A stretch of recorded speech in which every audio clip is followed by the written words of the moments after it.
Illinois is seeing a 20-year high in whooping cough cases. The State Department of Public Health reported the highest monthly count of pertussis in 20 years, with 408 cases reported just in the month of October. The public health director for the state says the increase in cases is because of several reasons, including there being better ways to diagnose and catch the infection.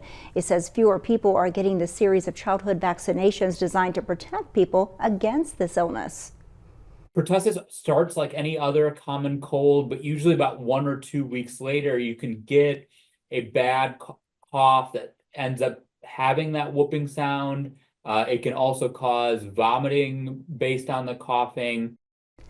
He says the infection is most dangerous in infants younger than the age of 6 months. It can be treated with antibiotics, and adults can also get protected by getting a pertussis booster as part of their 10-year tetanus shot.